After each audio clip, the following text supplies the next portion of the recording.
త్వరలో జరగబోయే నల్గొండ, ఖమ్మం, వరంగల్ పట్టభద్రుల ఎమ్మెల్సీ ఎన్నికల్లో ఎమ్మెల్సీ అభ్యర్థి రాకేష్ రెడ్డిని అధిక మెజార్టీతో గెలిపించాలని విశ్రాంత ఐపీఎస్ అధికారి ఆర్ఎస్ ప్రవీణ్ కుమార్, జనగామ ఎమ్మెల్యే పల్ల రాజేశ్వర్ రెడ్డి పట్టభద్రులను కోరారు.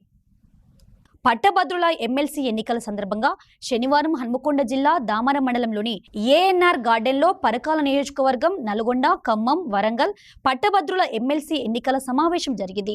ఈ సమావేశానికి ముఖ్య అతిథిగా విశ్రాంత ఐపీఎస్ అధికారి ఆర్ఎస్ ప్రవీణ్ కుమార్, జనగామ శాసనసభ్యులు పల్ల రాజేశ్వర్ రెడ్డిలు హాజరై మాట్లాడారు.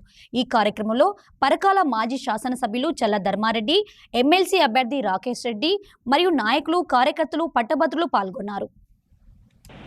విద్యార్థులకు చేయూత అనే కార్యక్రమం కింద 5 లక్షల రూపాయలు ఇస్తున్నారు. ఇచ్చినా నిజంగా నా కళ్ళల్లో నీళ్ళు వచ్చినాయి. ఉదయం నాకు రాత్రి 11 గంటలకు అమెరికా నుంచి ఒక అమ్మాయి కాల్ చేసింది.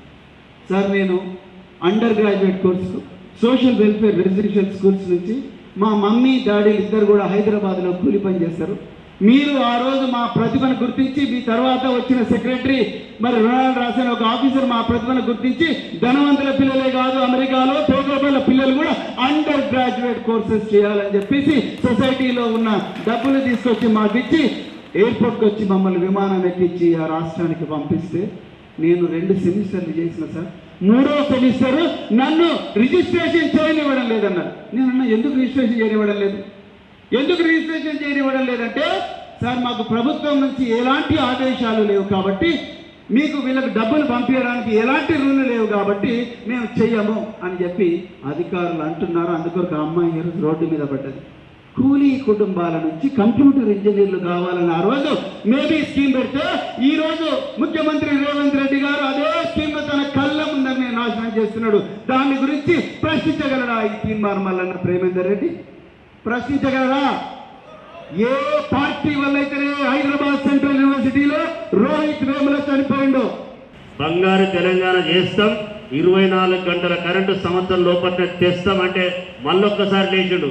24 గంటల కరెంటు కనుక ఇస్తే నిజంగా బంగారు తెలంగాణ అవుతుంది. అవడమేందా నేను తెస్తా అని మనం కేసీఆర్ గారు అంటే, నువ్వు తెచ్చినట్టే అంటే నీ పార్టీ కండవ కప్పుకుంటా అని చెప్పి ఆ రోజు మాటలు ఒక్కసారి మనం గుర్తు చేసుకోవాలి. మరి అప్పటి జానారెడ్డి గారు అన్నప్పుడు మరి అంటే దాన్ని దృష్టిలో పెట్టుకొని ఆహార్నిశగా కష్టపడి ఏం చేసిండో, ఎట్లా చేసిండో. అప్పటి ఆంధ్రప్రదేశ్లో దాదాపు 30-40 సంవత్సరాలు కరెంటు లేనటువంటి ఆంధ్రప్రదేశ్, ఉమ్మడి ఆంధ్రప్రదేశ్లో ఉన్నప్పుడు మరి 9 నెలల లోపే పల్లెల్లో 24 గంటల కరెంటు పగటి కూడా ఇచ్చింది వాస్తవంగా ఒకసారి మనం ఆలోచించాలి. పల్లెలనే కాదు, పట్టణాలనే కాదు, ఇంటి కరెంటే కాదు, వ్యవసాయ రంగానికి కూడా 24 గంటల కరెంటు సంవత్సరం తిరగక ముందే ఇచ్చింది వాస్తవంగా కాదు ఒకసారి ఆలోచించాలి.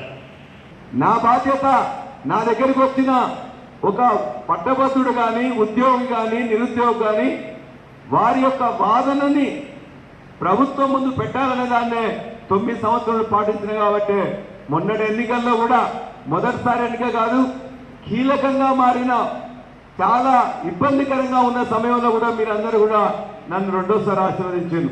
మరొకసారి మీ అందరికీ నేను పాదాభివందనం తెలియజేస్తా ఉన్నా.